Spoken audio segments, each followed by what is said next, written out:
Welcome to this tutorial where we are going to build a CSV editor.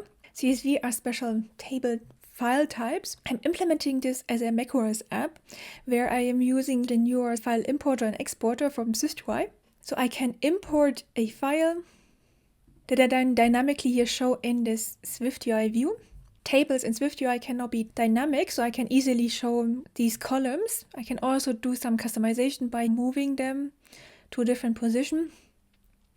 In this little editor, I can also select multiple of these rows and then delete them. I can also edit something like one of these numbers. And I want to also export this, so we can export these information, replace this information. Per default, these CSV files are opened in numbers. So you see here, this is the number that I changed with this data.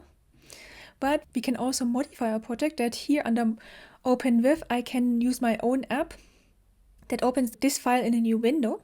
So there's a lot of data handling involved. We need to think of these file types, how to extract the information, parse the CSV files, show it, and then also write it back on file. You will learn a lot about the file system on macOS and how to show this data in SwiftUI.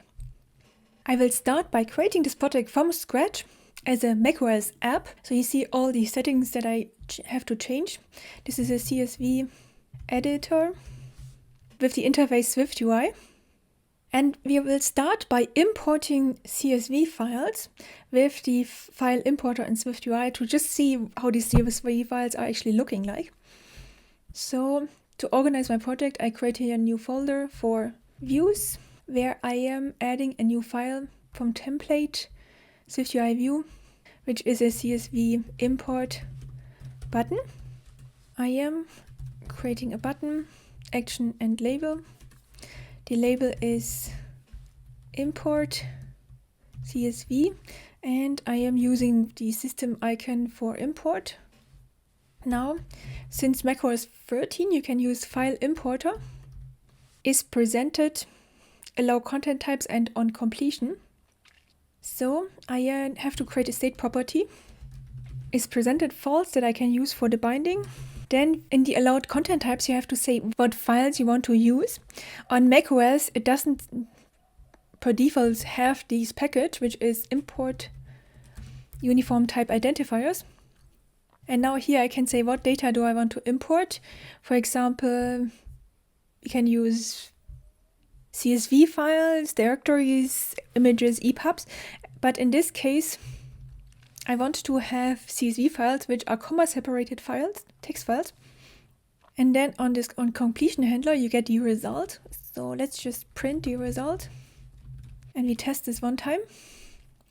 This button, I'm going to add in my content view in the toolbar. And when I have this button, I need to actually toggle this is presented. Okay, I added this to my content view. This file importer and exporter won't show in the export preview, so we need to build and run this. This is typically with Sheets. Now I can press here this import. It opens this panel and I have here this sample folder with this test file. The result here is a success case with the URL of this file. So we can go here. You can use a switch result case success with the URL if it's successful, and case failure, this is the error. I'm just going to print this error. Usually it's also an error if the user cancels this or doesn't complete it, but I won't do anything when they don't complete this. Error loading file with this error reason. Now that I have this URL, I can use string contents of this URL, UTF-8. This can fail, so I use a do catch block. Let the content is try, and then I print here the content. Else I catch this error. So now I can build and run and try. I open this, select one of these files, and we get an error here saying the file test CSV couldn't be opened because you don't have permission to view it. And there is a couple of things we need to consider on the system, because I need to now look at my sign-in capabilities under Apps Sandbox. This is for macOS. Here you have to say user selected read and write. It should actually do this, but unfortunately the file importer and exporter doesn't really work with these file permissions, so we have to additionally ask. So here I need to say url.start resources scope. This is then showing in case a little dialog to the user if they want to really allow this. So guard if I am allowed here, else I return. And if I finished, if this is okay, then I have to reset this, stop accessing resource scope. So this is just, and in between you can read and write these files. It's a little bit of a quirk with this file importer, because if you use NS save panels or the old school way, this is working properly. So again, I need to import this. And now you see here in the console the whole file contents with these comma separated text. This is then, the first line is the headers with the name separated by these commas and then so on. So it's the raws then shown here. Now I need to do some data handling, and I can now import this data, but I need to do some more data handling. So we're going to organize this project a little bit better, and I'm creating a view model where I can do all this data handling so we can properly extract here the information from this text file. So I create a new folder for view model where I create a new file for CSV view model, importing SwiftUI, and this is a class CSV view model observable object. Then the first property that I want to use here is this content.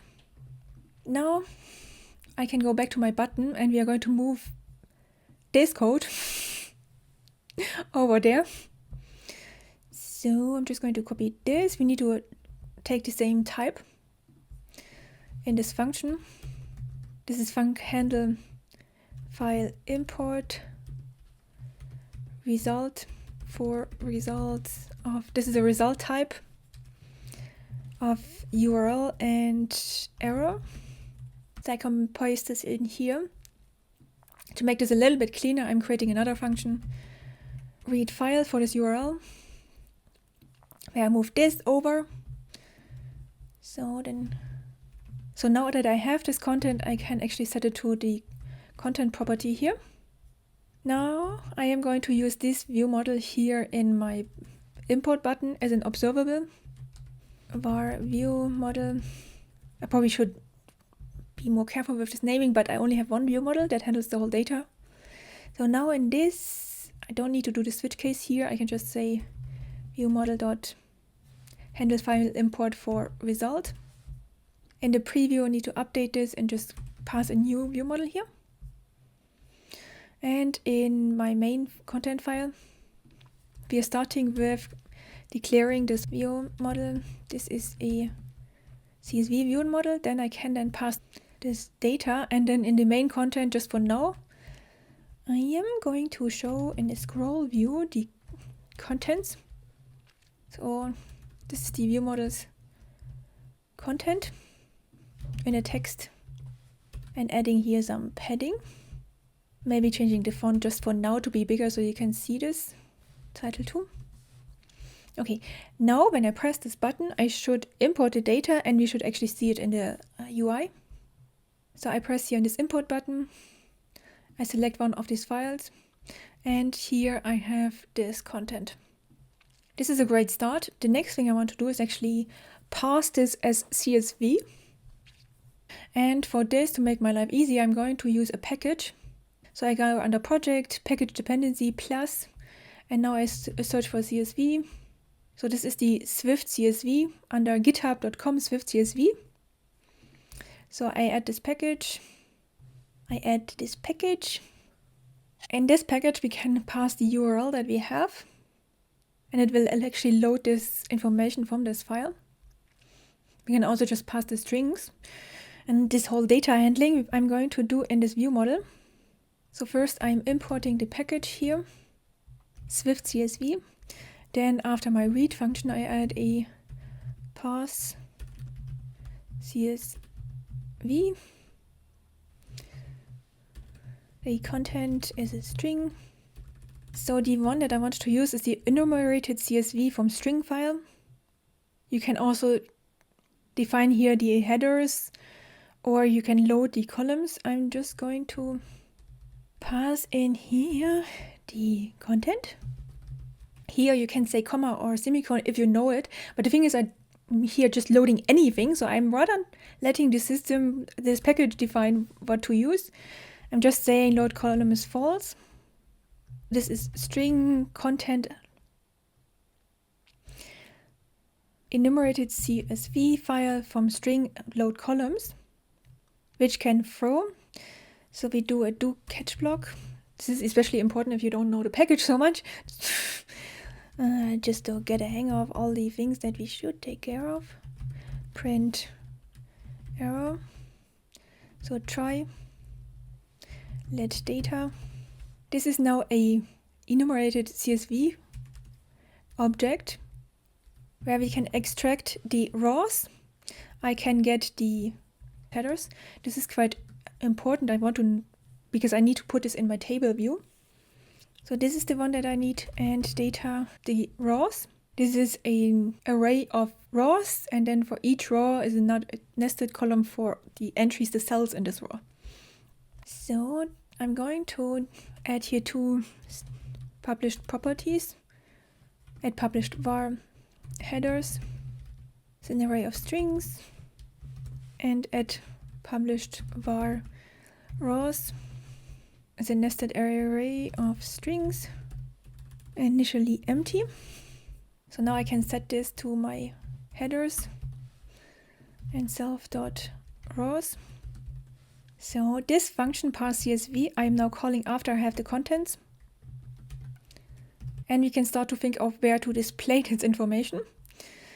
Now, in my views folder, I create another one for the CSV table view.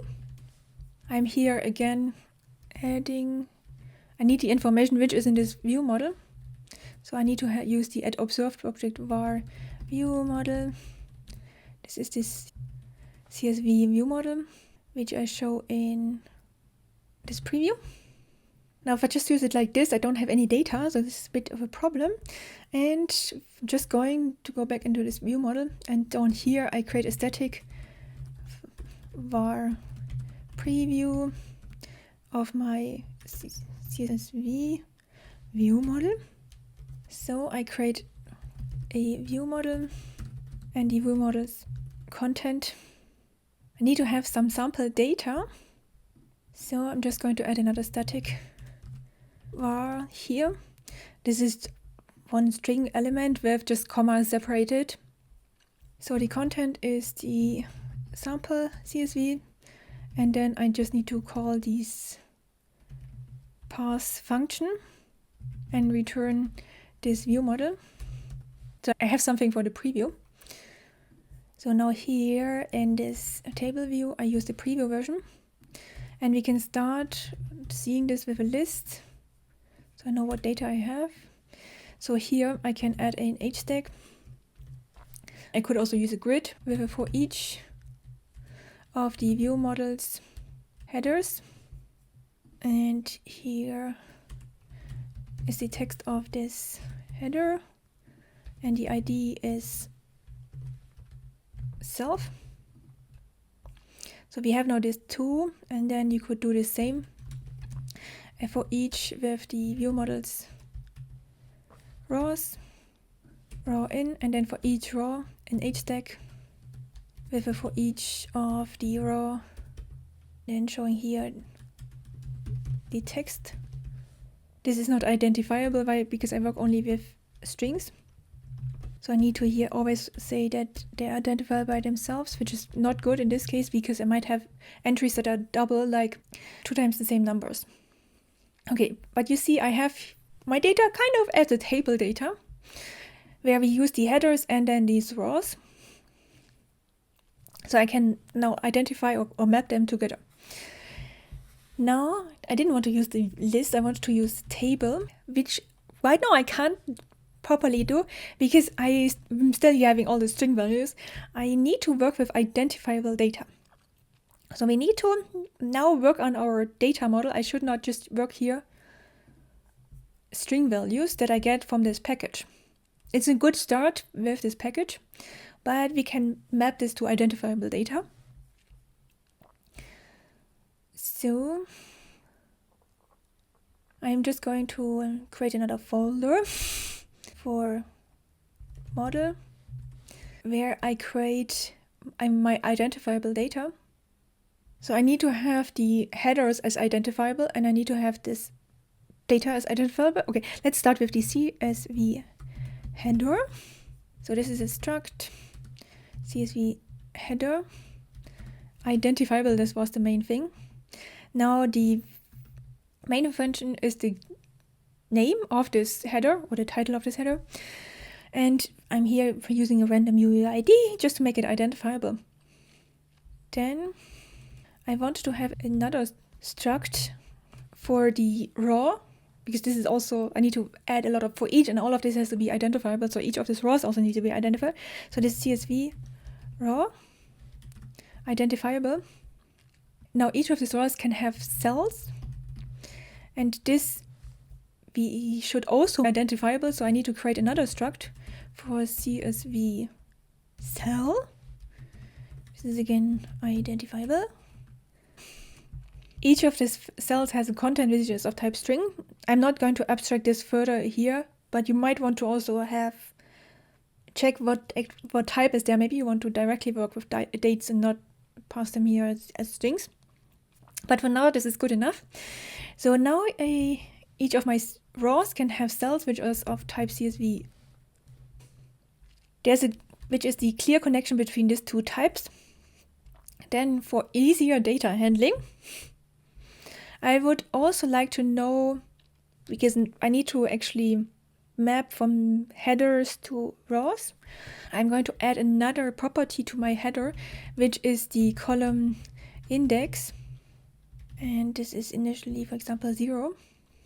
Now for my data conversion, just for you to see, I'm adding here a static function that creates me these headers from the data, which is an array of strings, and returns me this identifiable data. So these headers I can map from the data and transform them by CSV from this name. This is the one property that I wanted to keep, that I then here return these. And I wanted to add this column index. This is just so that I know then here for each of these rows, I can then say, oh yeah, if I want to, for the header column with the index 2, I just look for the second cell in this row. So the index starts with 0, and then I just iterate here with a enumerated. So in headers enumerated, then the headers at this column index gets this index, and the next one is just +1. So I'm creating a running index just to keep track of which, just to know how to map these columns to these cells here. It might not be the best version to do this, but it is a working solution. Okay, now going to my view model. I am not working here with strings because strings are bad with SwiftUI. So this is my nice data, CSV header data, and this is an array of CSV rows, which has these cells inside. So now in my parse function, these types don't match anymore. So for the headers, I can use the function that I generated. This is the CSV header dot create headers from the data, which is the data in this header. And then I also need to map this rows twice. So in this case, it's CSV raw and cells. So I start by mapping this. So for each of these rows, I want to have a CSV raw with the cells, and the cells are in these lines. And I need to map these also. It's probably too much mapping here. So this is CSV cell with this content. So much for the data handling, and now I can go to my view. And we can actually use the table now.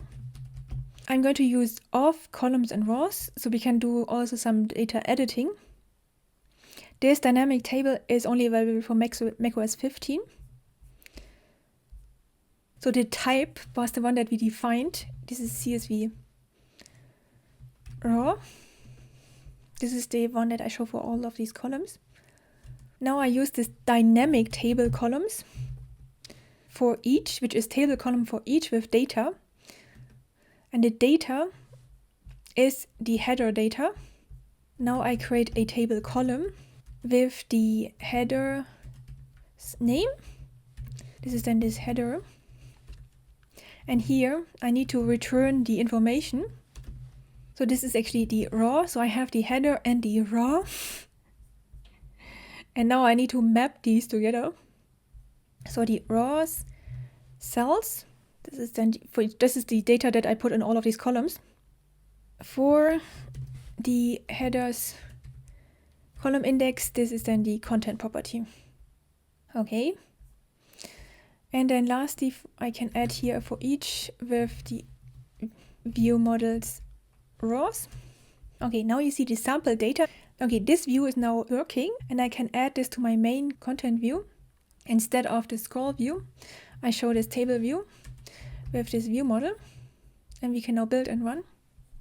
This is then showing this empty table. I open an existing file, and my data is shown here. The next thing I want to work on is for these tables, I want to be able to edit them. For example, I want to be able to here right click and open a context menu to delete some of these rows. I already set this up so I can do this with this raw closure here, where I have this for each that iterates through all of these rows. I have to use here this table raw, this default style. And I can now use here, because I'm using this, I can now use the context menu and add a button saying delete. Now when you click here, you can get this context menu. And what I want to delete in this case is this raw. I am adding a function to my view model just to handle this data there.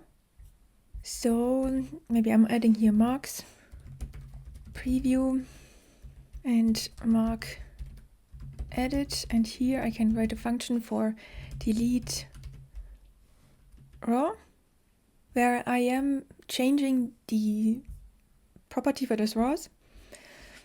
And I'm just removing the raw for the one that I'm here setting. So now I can go back, and in my delete function I can say view model.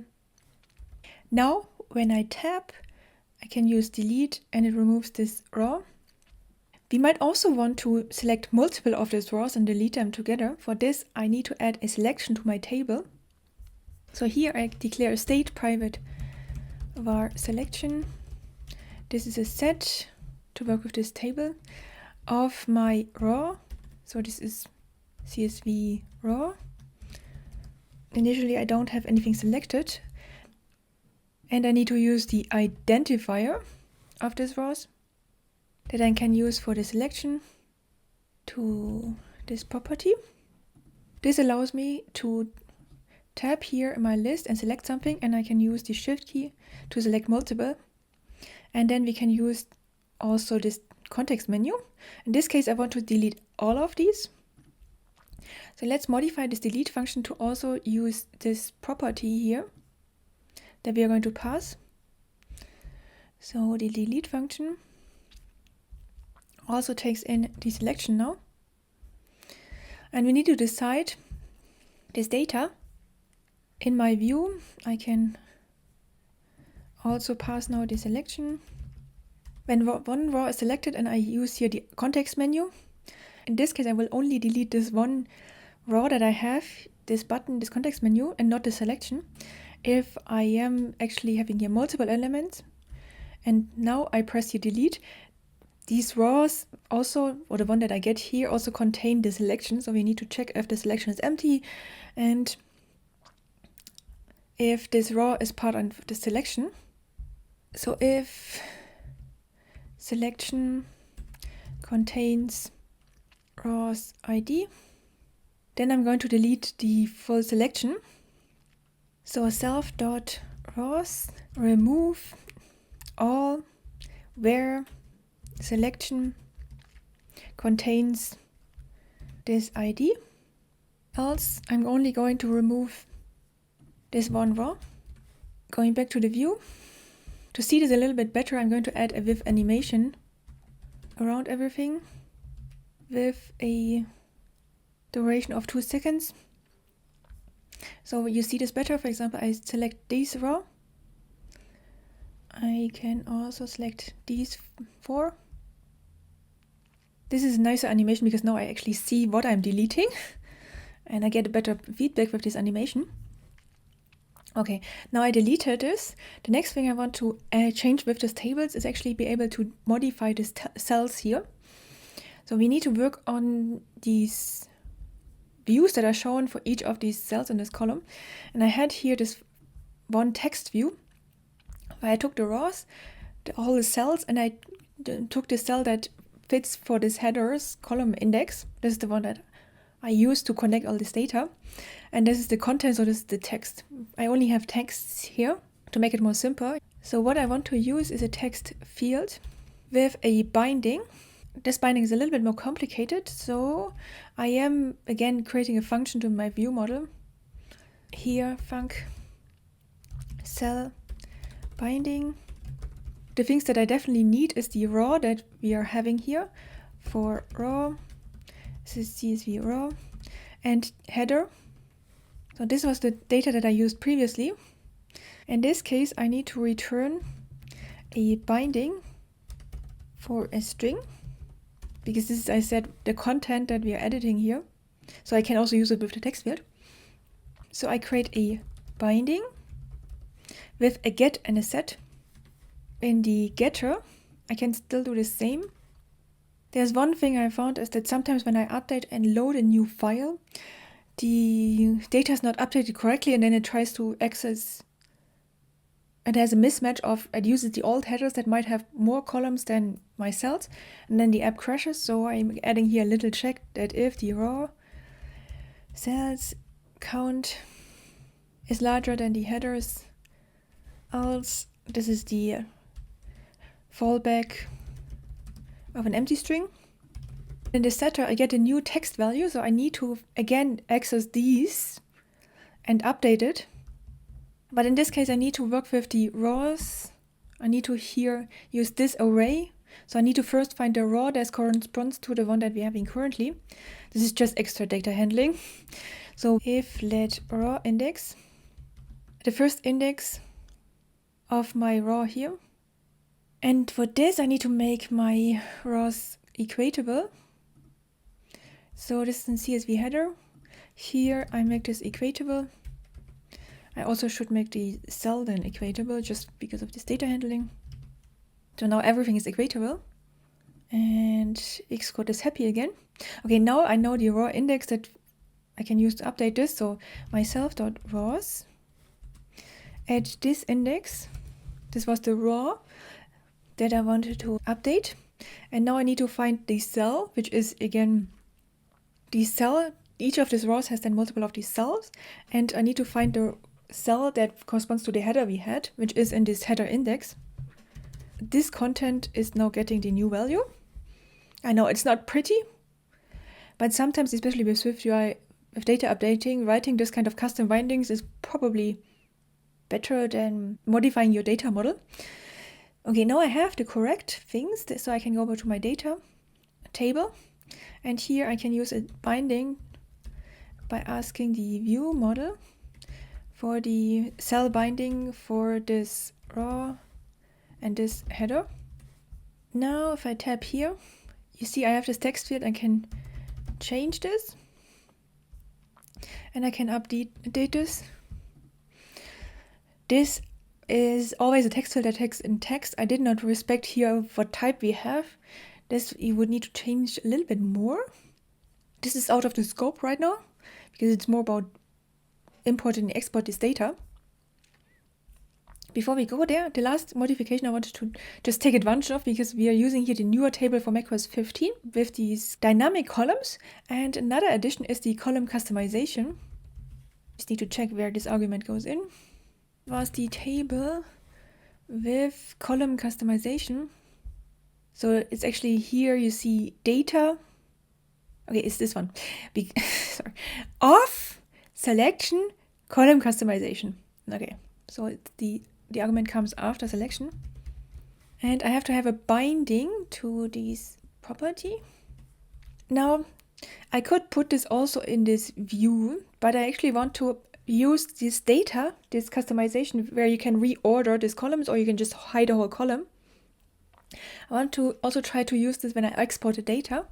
So I'm copying this type and go to my view model. And here I create another app published R table customization of type table customization for rows. And I just use here init. This type is a little bit strange. I will show you some information we can get from this, but for now I'm just using it here for the binding of my table. So this is in this view model, the table customization. The table's column customization works by storing the information about each of these columns, and it needs to know how to identify each column.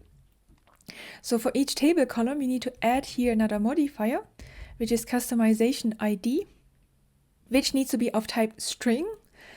I have for each of my headers a unique identifier. This is the ID, which is a UUID, so I can use the UUID string to track this, and then later when we want to look back into the customization, you can find information depending on by asking for this identifiers. And now if you right tab here on the headers, you see I have the option to show and hide certain columns. So we can say show all or hide this one. And I can also take this column and move it to a different location, so I can reorder the position here. You could also opt out for some of these columns to not have this. For example, you can say visibility. I can disable the visibility, so I wouldn't be able to untoggle this. Maybe one of these columns is more important than the other. The resizing is the adjustment of the width. The reorder, so put different positions or just don't allow anything. And now I can't move these anymore, which was actually not the point, but you can do this on a per column basis. So now that I have all my customization that I wanted, with the ability to edit and change these entries here, the next bigger topic is I want to also export my data. So whatever I changed here, all this information is in my view model. In these two properties for the header, the rows I modified, for example, some of the cell entries I changed, or some of the rows I removed. The table customization has information of which columns are visible. Unfortunately, I can't extract the order of the columns, but this really depends on how you want to do the export. So now is the question, how do I get this out? I did use here for the file importing, the fileImporter, where I said what type I wanted to have. So I'm now creating another button so we can have a look at how to export things. So this is a new file from template, SwiftUI view. This is a CSV export button. I create a button with action and label. So the label with system icon, so this is export CSV, and I am using one of the system icons for exporting from the library. So this one is export. And just for aesthetic reasons, I changed the frame for the preview. Okay, now similar to importing, you have modifiers in SwiftUI for exporting. There's also some of the customizations which we are looking at, but the ones that I'm interested in is here the one with is presented. There's two different types. The one that I have here now says documents. This is a multiple. Just going to go with the one document, and you see here this is file document. File document is a protocol that you can implement, And the protocol stubs are for how to export, how to create a data blob, what types do you want to conform here. If you work with file document, this is very useful when you want to go for document-based apps, because this also works with a special window group styling. The second way of doing this is here with the item or items, depending on if you have one thing, one item or multiple. And these are transferable. Now, transferable is really useful if you are planning in your app to have data that you, for example, want to copy paste. You can use transferable. There's this copyable modifier here with a payload transferable. This would allow you to then have here this in the menu under edit copy. This will then use this, add this copy command. Also, this would then be paste destination. Again, this works with transferable, so this would be then the paste command. Or cuttable. Again, this is with transferable data. Or if you want to go to a drag and drop. In this case, you see, again, we have this transferable data here. And lastly, you can use transferable with share link. Need to find one that works actually with. This one is with transferable data. So for example, for AirDrop, we could use this. For my application, I'm having here more a document editor for CSV files. So I will go for the route with these file documents. And you can use two of these. One of them is actually the file document. This is a protocol that you can use for structs. And then there's a second one, which is if you have a class that you want to create a document from, you can use ReferenceFileDocument. This works, for example, if you have a view model, an observable object that you want to create a document from. So we need to conform our class to this ReferenceFileDocument. Then there's a couple of the protocol requirements is a function file wrapper and the snapshot. The snapshot returns a data for a certain UT type. So what documents do we create? What types do we create? Depending on this, we can create different data blobs. So now, what is the file type that I want to create and where do I want to create this? Where's the data that I have? My data is in this view model. Here, this is these two properties that I want to use. So basically, if I could make my view model a reference file document and then create a data that it can store, I can directly use this class here and I don't need to work with other types. So I am creating a new file, CSV view model plus reference as a reference file document. So import SwiftUI. This is then an extension to my view model. And I am here saying I'm conforming to this reference file document. Now it starts to complain because we did not add these requirements. So the first one is, so there's three main things we need to define. The first is static let readable content types, where I define what file types do I work with in my app. This is working with UT type, which is a package that I on macOS need to import. Uniform type identifier. This has all the different type identifiers. And the one that I want to use is comma separate text file. This is a CSV file. You could also say, I'm also allowing here images, or if not just images, I only want JPEG or JSON or PNG. So if you have different types for readable and writable, you can also use a writable content types. Maybe you have different requirements in your app. So for importing and exporting. Okay, we're only working here with CSV files. Then the next thing is I need to have a function for snapshot that returns me here this data. Lastly, I need to implement a file wrapper function that gives me a snapshot. This is this data with a write configuration. And we need to here create a file wrapper. So this is a file wrapper. For example, you can give a URL to a file that you already generated. In my case, I'm just going to go for the regular file contents because I want to create a data blob myself, which I get here from this snapshot.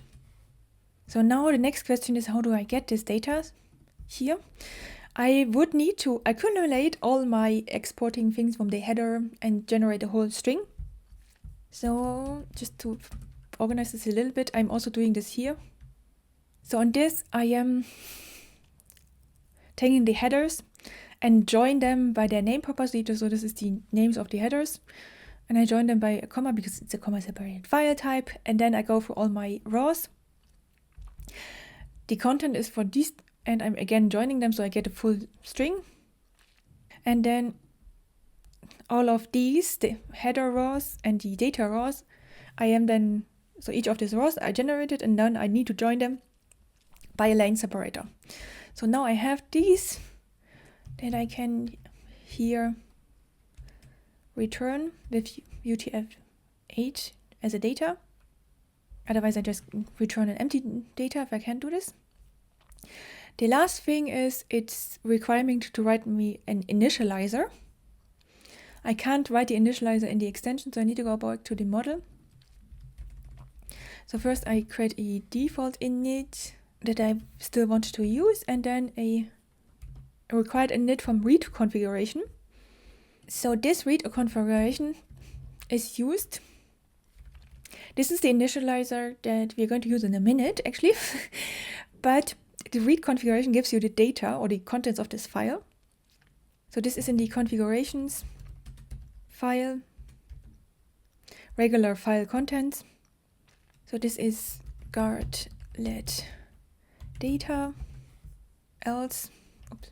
This initializer is a throwing initializer, so we can throw here an error because in this case we don't have any data. And we are returning here that this file is corrupt. Now that I have a data, and you saw how I converted the data just with a string encoding, I can use the opposite. Because this can fail, I use a guard let file content is a string from the data that I have with the same encoding UTF-8 that I used before, else I return. And now I have this file content. This is again CSV content type that we had before, this content. So similar to what I did before when I wrote this from URL here. You saw this is these two steps that I did when I had a content. This is the structure that I used with the fileImporter. So I do these two steps again. I set this file content to my property here, and I'm updating here the headers and rows with this new file content. So this is not used right now, but in a minute we will see this working.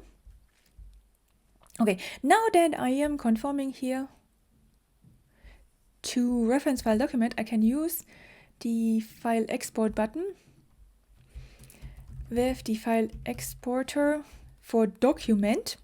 I only have one document. I have to have a state property. Private var is presented is false that I can use for this. The document that I want to export is actually my view model. So this is observed object var view model of type CSV view model. I also use this in the preview. So this is the one that I can now pass to this document argument, just the whole view model.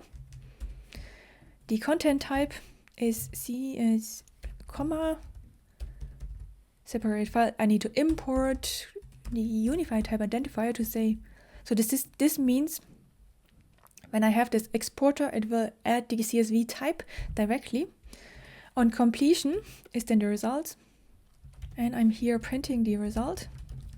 Because I used this file document where it generated the data, this modifier also handles for me the saving to file, so I don't need to actually do anything there. Okay, I need to now add this button somewhere in my view. So this was in the content view together with the other button. Maybe this button I probably should disable if I don't have anything.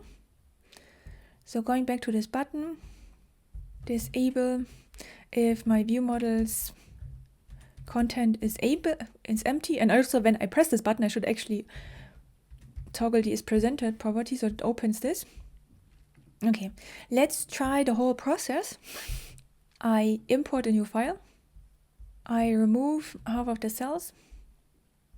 I press now this export button.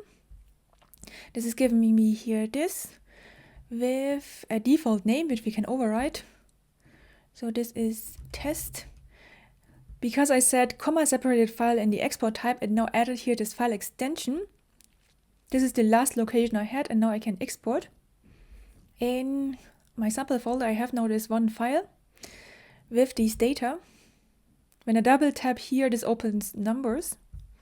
If you now compare what I changed and what this table has, you see I have exactly the same lines as I had before. What is a bit odd is here I have 2 more columns.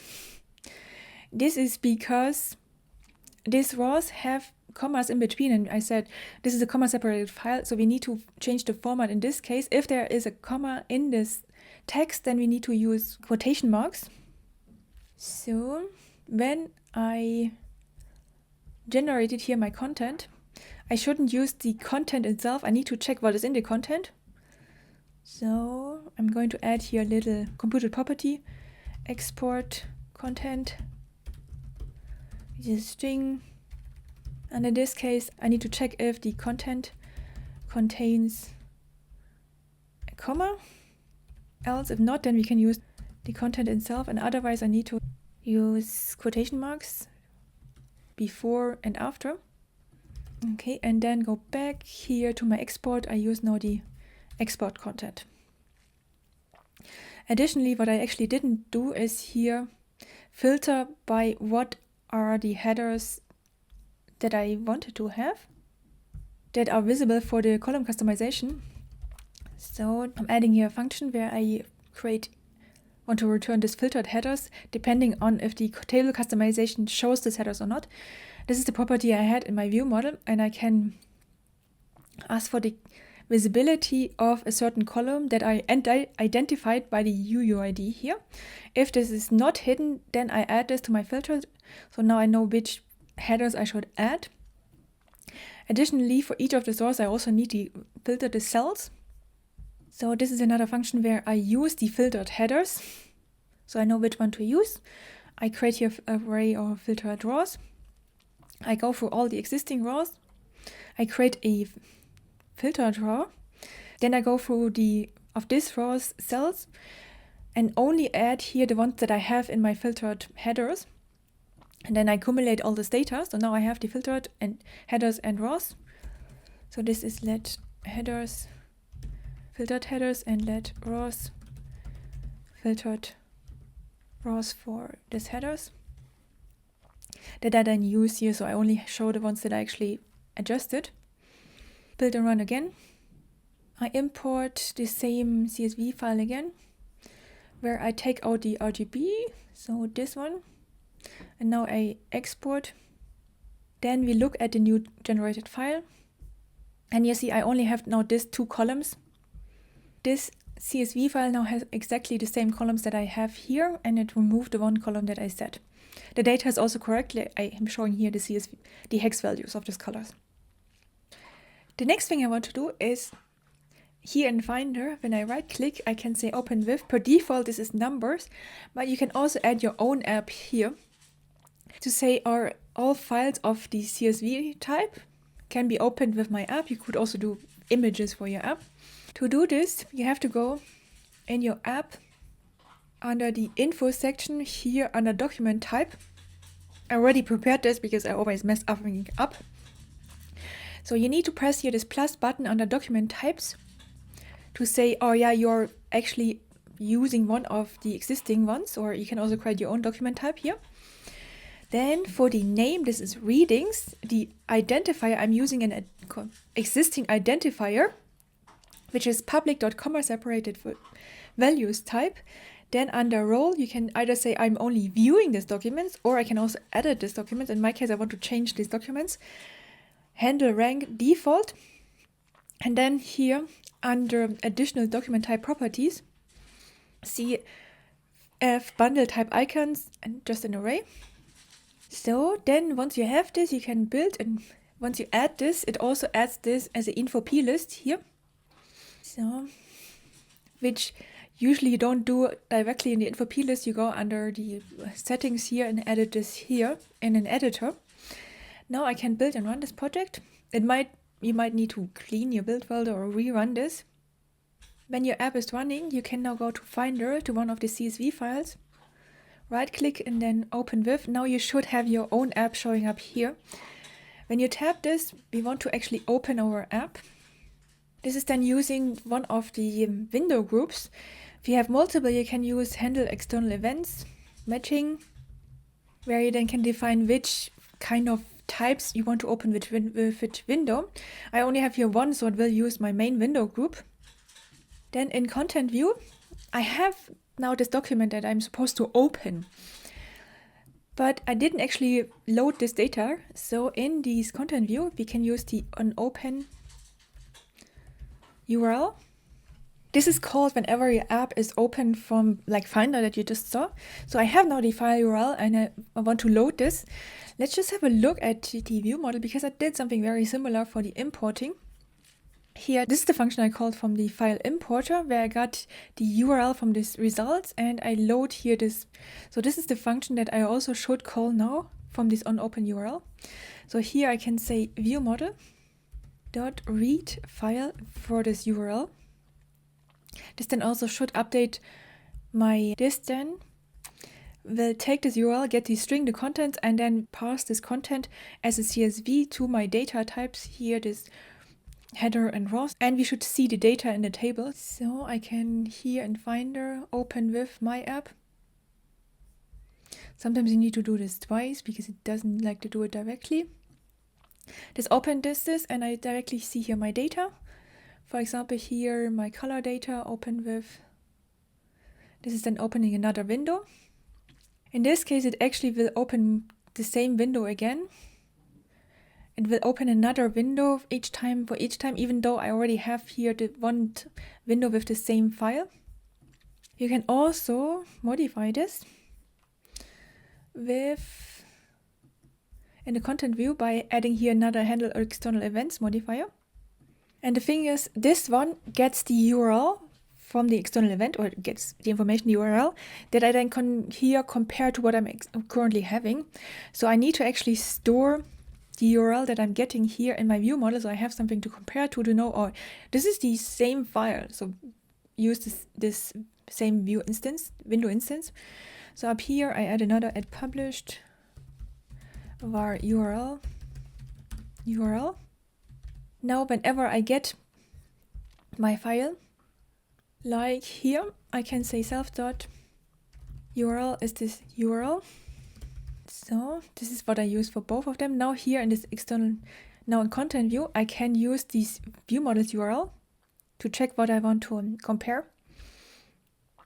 So you have two arguments, the prefers. So this is it's a little bit difficult to understand what they're actually meaning from the documentation.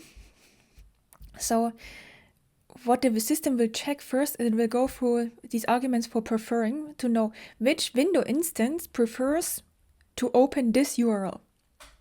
And you can here give string values that you want to compare. For example, if you have, say, two different file extensions, one for CSV and one for PNG. In one case, you can say, this window prefers the one for PNG and this for JPEG.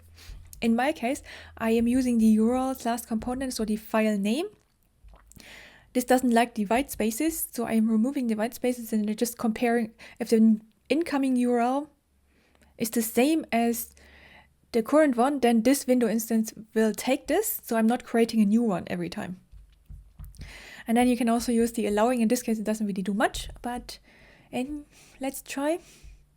I'm just going to close these and open with my app 2 times because it doesn't take the first time. So this is this one file.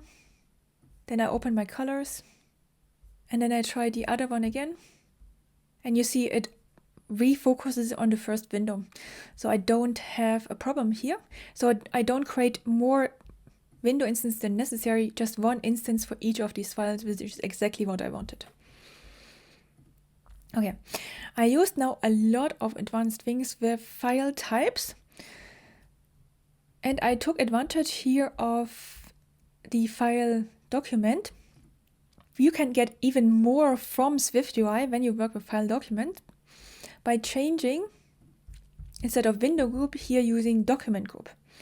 So I'm not using here window group, I use document group. And you see here it's giving me viewing or new document. So the viewing one, I'm using the viewing one, which works with reference file document or file document. I have a reference file document, so this also works. So the one that I had is, the type is this CSV view model.self. Then in the viewer, you get the configuration. This, for example, has the file URL. Is editable. This depends on how the file settings are. So let's just use here the file URL last path component. So in this case, because I put this first, it will use this document group. And actually in this case, it never goes into the other one. So I'm just going to remove this. And we can build and run again. In this case, the app changes by opening here the file browser. And in this case, I can now select one of these. This is then giving me this one view with this test file name. So let's connect the previous content view where I have here this view model. This is the one that I actually have as my document type. So instead of here creating a new one, I'm passing it from above. So this is an observed object var view model. Then I fix this, add this in the preview. I am not going to do anything here from opening URLs because I don't have to. This is all done for me. Now I can go back, and here in my document group, I can say my content view, and I'm passing the configurations document. This is of my type. So it opens the last one. This is nice.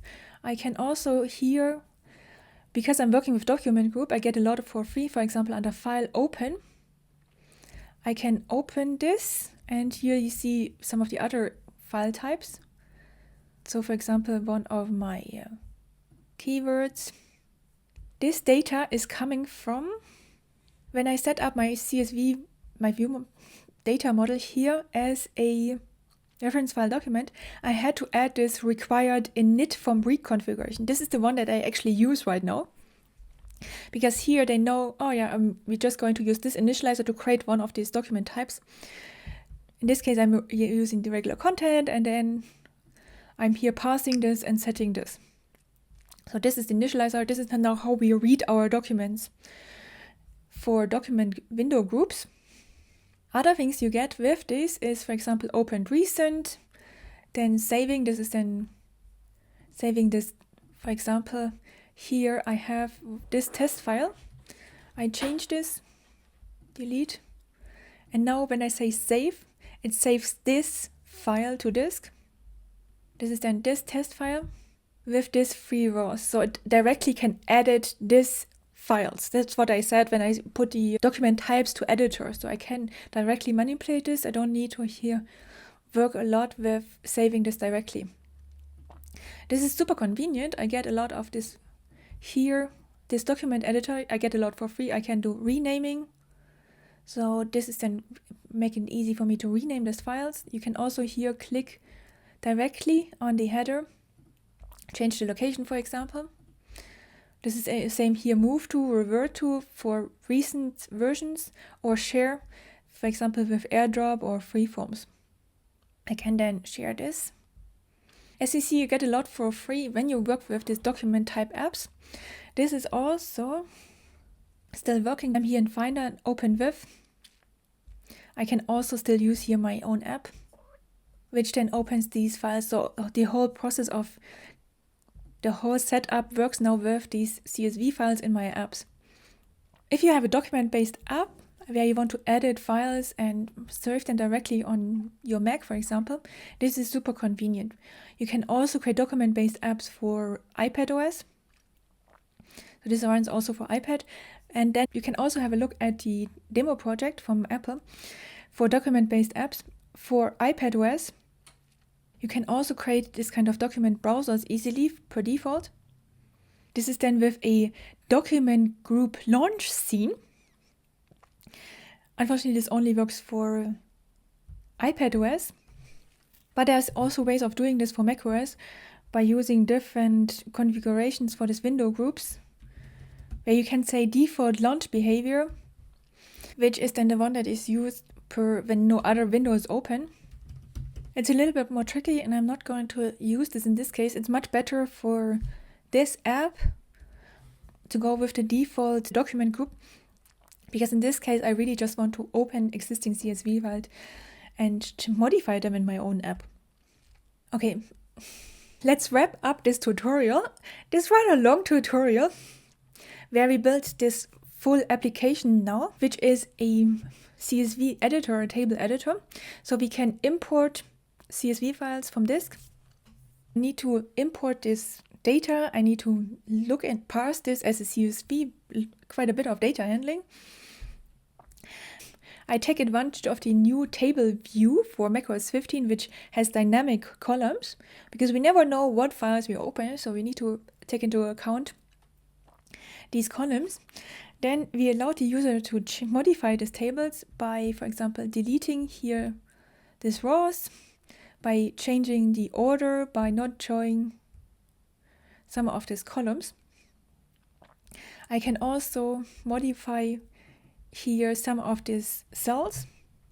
For importing, we can either use this fileImporter, where I can ask for CSV files. So as you see, all the other file types are disabled. I cannot import a PNG, for example. I can only import CSV files because I declared these as my importing types. I then need to read this and parse this to show in these tables. And I can also do the same thing for exporting this data. In this case, we need to do a little bit more work to work with this FileExporter and FileDocument. But this allowed me then to go one step better for this little app by using the document group for my apps. This gives me a lot of the behaviors in the menus, for example, to open, add this here from open and open other files. And also these menus for close, save, duplicate, rename.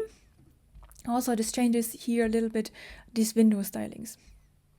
If you want to create a macOS app that works with documents, then going for this kind of application is quite a good idea, because you can write an app very quickly that works with all the system behavior that users would like. If you want to go further for macOS development, I have a course and book that I will link in the description box that goes into much more detail about all of these different type identifiers, drag and drop, file system handling. There's quite a lot of things you can do with this that really helps you to make great macOS apps. Like this video if you found it helpful. Until next time, happy coding!